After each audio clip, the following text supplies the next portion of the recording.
Vou chamar nosso time de análise e vou começar com Pedro Venceslau, porque, Pedro, eu conversei com integrantes do Supremo Tribunal Federal e da Polícia Federal que me disseram pouco provável prisão preventiva. Você conversou também com aliados de Jair Bolsonaro. Eles também consideram que é pouco provável? Olha, Uribe, eles consideram sim pouco provável, eles não veem o ex-presidente Jair Bolsonaro sendo preso neste momento, porque consideram que isso ia gerar uma grande comoção política, uma movimentação nas ruas, e eles apostam que Bolsonaro se tornaria um mártir, apesar de existir essa possibilidade concreta depois da revelação do New York Times de que ele passou 2 noites na Embaixada da Hungria. A gente já falou ontem que os especialistas, os advogados criminalistas dizem que abriu-se ali essa avenida, essa possibilidade de uma prisão preventiva. Mas os aliados do Jair Bolsonaro apostam, ou esperam, ou avaliam, que Alexandre Moraes pode tomar outras medidas cautelares, no caso, que poderiam constranger o ex-presidente sem necessariamente levá-lo à prisão preventiva. E quais seriam essas medidas que seriam acrescidas àquelas que ele já está cumprindo, como, por exemplo, não poder encontrar com outros investigados e ter o passaporte apreendido? Isso já aconteceu. Bolsonaro poderia, por exemplo, ter que utilizar uma tornozeleira eletrônica. Então, os aliados do ex-presidente avaliam que Bolsonaro pode não ser preso, mas ser obrigado a utilizar a tornozeleira eletrônica, na avaliação deles, como uma forma de humilhá-lo ou como uma forma de constranger o ex-presidente. Eu consultei ali advogados criminalistas novamente para saber sobre essa possibilidade que me pareceu um tanto quanto exótica de alguém utilizar a tornozeleira eletrônica sem estar em prisão domiciliar. E eles disseram que sim, é possível essa medida cautelar, que ela se some às outras.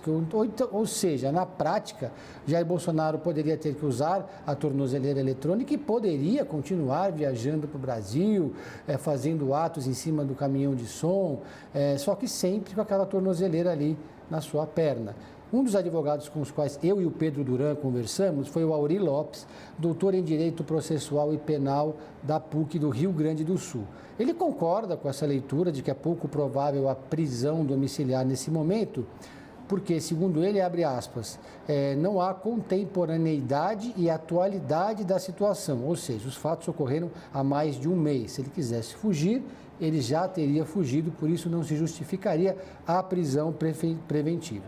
O advogado, porém, o Auri, disse que não descarta a aplicação de mais alguma medida cautelar diversa, como proibição de contato e visita à embaixada, por exemplo. Pode ser que o Moraes determine que o ex-presidente tem que manter uma distância de 500 metros, 1 quilômetro da embaixada da Hungria ou de outros países de extrema-direita.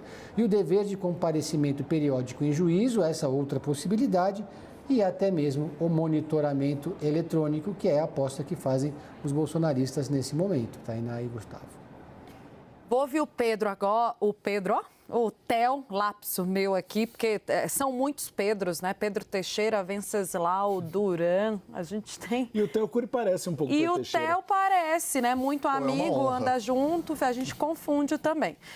Theo Cury, vamos lá, o Theo foi na Procuradoria-Geral da República, ouviu procuradores que já têm também um entendimento formado sobre o que pode ser um desdobramento desse caso de Bolsonaro. Conta pra gente, já está aqui na nossa tarja, que é a possibilidade de novas restrições para além das medidas cautelares que já foram impostas, Theo.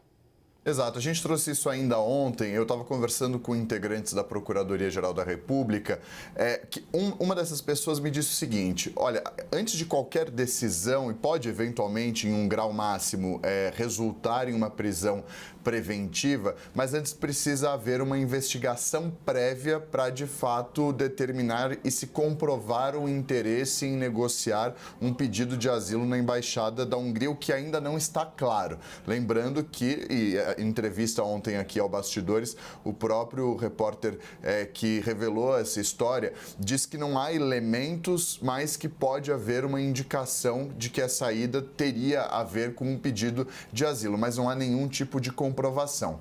É isso que a Polícia Federal vai tentar entender por meio dessa investigação que ontem foi aberta para investigar se de fato essa permanência teve alguma coisa a ver com uma tentativa de buscar asilo em meio ao avanço das investigações contra o ex-presidente. No meio do caminho, o ministro Alexandre de Moraes determinou essas 48 horas, esses 2 dias, para que haja uma resposta por parte da defesa. Na mesma linha do que Moraes já fez no passado com o Daniel Silveira, que buscou 4 embaixadas de 4 países como uma tentativa de ter asilo político em meio ao avanço das investigações, e aquilo, em um outro contexto, aliado a outros elementos, justificou a manutenção da prisão preventiva dele. Então, já há um precedente com relação a isso lá no Supremo Tribunal Federal, quando há a certeza de que há esse pedido de asilo. Dito isso, conversando com uma outra fonte da Procuradoria-Geral da República, o que essa fonte me contou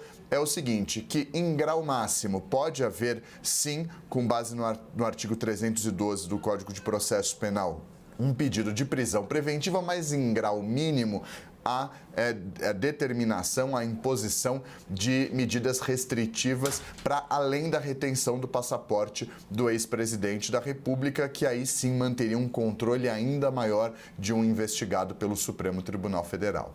A apuração vai muito na linha do Theo e do Pedro, de que o ministro Alexandre de Moraes avalia mesmo aumentar as restrições a Jair Bolsonaro. O que me disseram, viu, Tainá, Pedro e Theo, é que tornozeleira eletrônica poderia ser muito grave no caso e poderia ser utilizado por Jair Bolsonaro até como um discurso político, estou sendo monitorado e etc. Mas isso está em avaliação sim, viu, Pedro? Isso está em avaliação. Agora, a questão que você trouxe do distanciamento dele de representações diplomáticas, me disseram que isso é muito provável, que a decisão de Alexandre de Moraes traga esse ponto, até para evitar o que eles consideram uma eventual fuga ou que ele fique exilado em uma espécie de representação diplomática contra uma operação da Polícia Federal. Uma fuga dentro de uma embaixada. Uma fuga dentro de uma embaixada.